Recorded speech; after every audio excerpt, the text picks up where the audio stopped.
Hey guys, wanted to do a quick little video on the Jag and 10 months of owning it. Figure I might as well, since we're kind of delving into this, show you the fresh rubber I got on it. Got some Toyo Proxy R888Rs in the stock size 275, 35 18s, but she hooks real well. I've always liked them. I liked them when I was using it for drag racing at the track, and I figured I'd throw them back on there. But thought I'd kind of dive right into it and get into the ownership costs at the 10-month mark.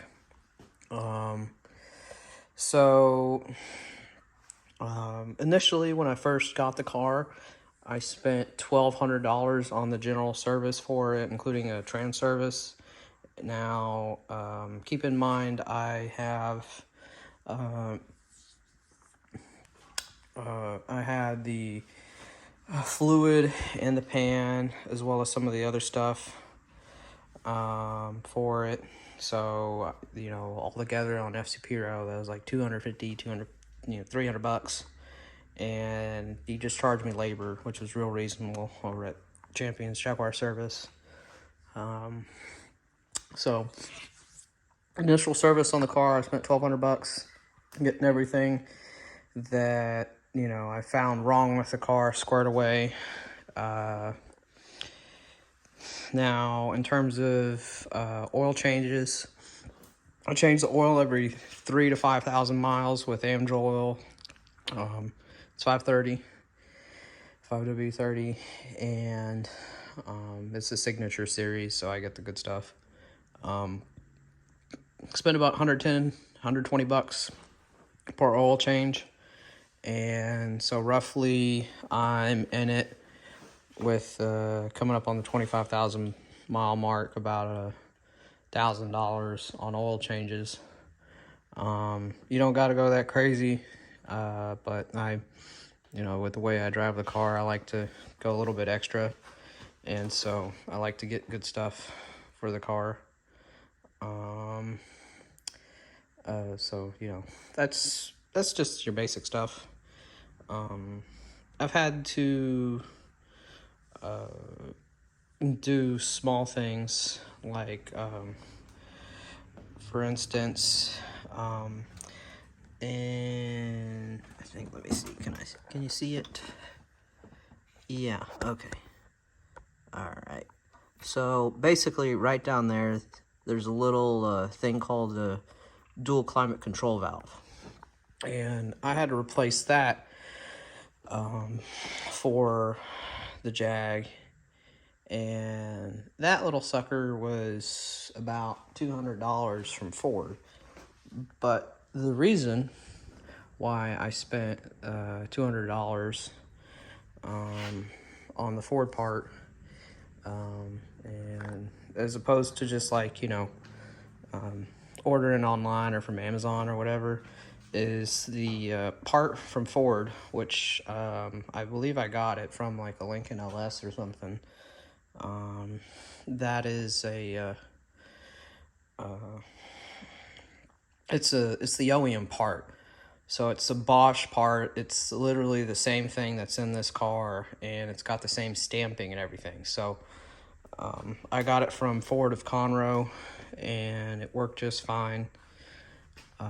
That was about a $200 deal.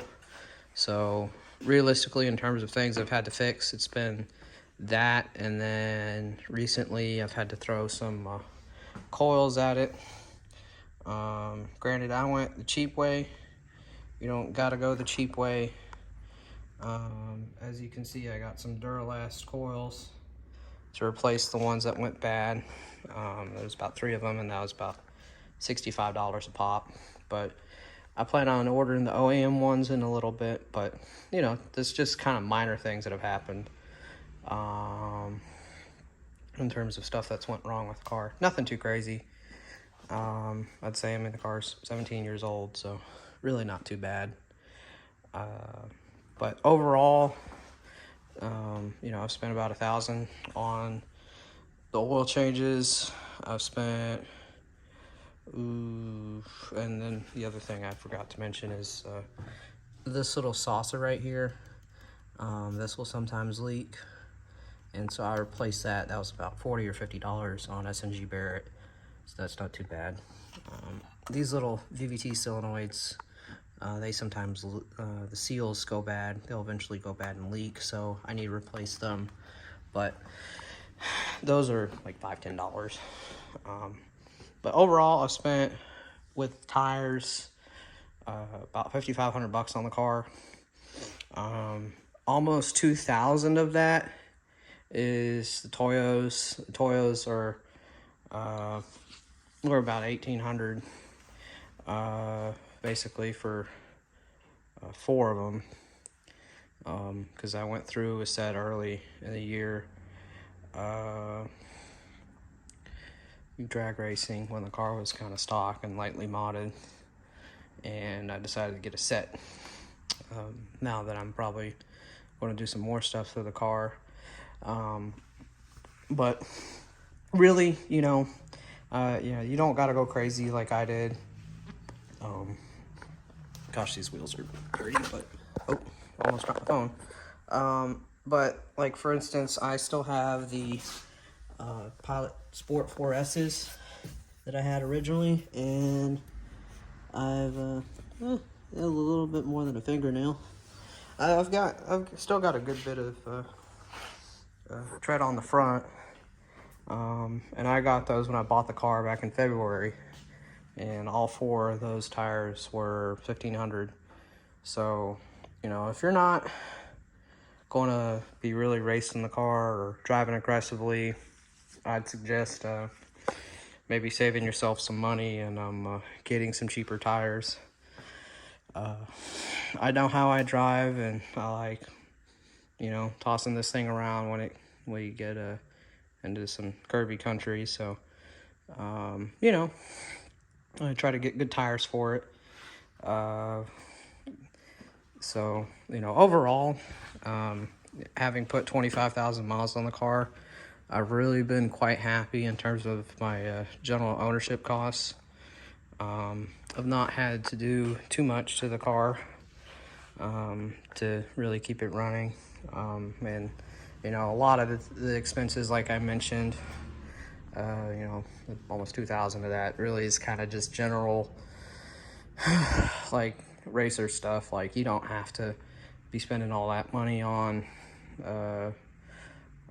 you know, crazy set of tires. You can probably find some used that are all seasons or something if you're not really going to be driving it that much, and just throw those on there.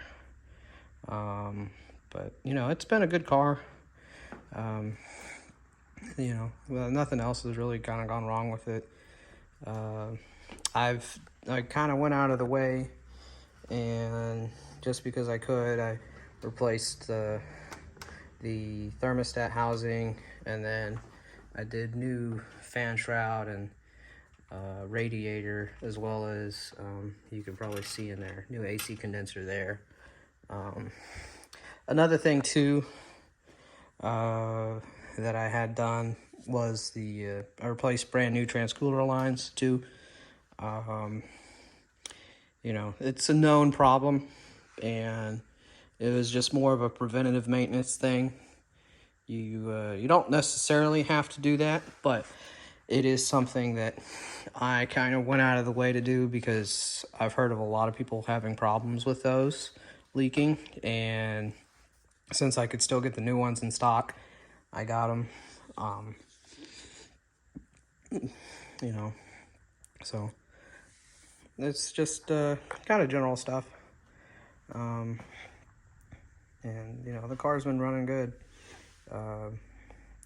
The general service really kind of replaced a lot, and so I don't really have too much to worry about. You know, put new belts on it, both the drive-in, the supercharger, and that sort of thing. I figure maybe the next stuff I'll probably replace is this little coolant hose right here. It's a little bit softer than I'd like, so I'll replace that. And then she's gonna, as you can tell by the brake disc, gonna need new pads and rotors. So, you know, I'll have to bite the bullet on that, but it's a fun car, so I think it's well worth it. You know, it's not like owning my Honda Accord where I've just basically had to do oil changes and throw gas at it. But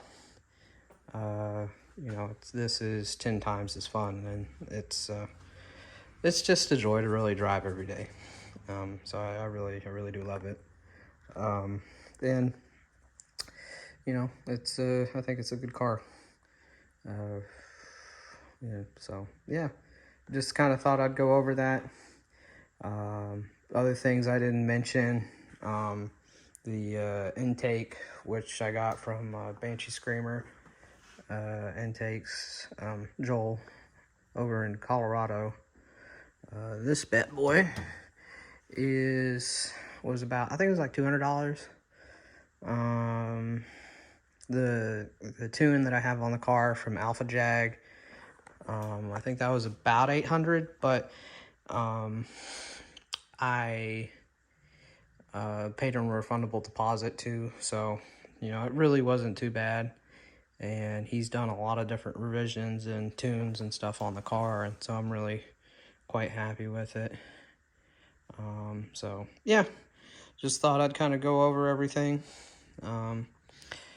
You know, nothing too crazy.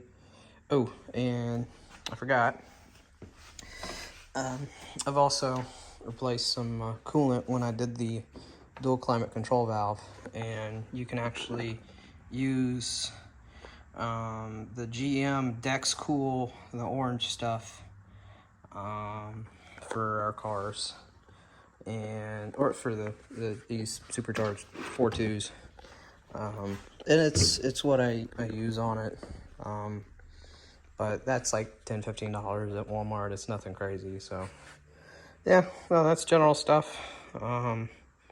If you got any questions, feel free to post them in the comment section below. But yeah, with that, I'll end it. All right. Have a good day, guys.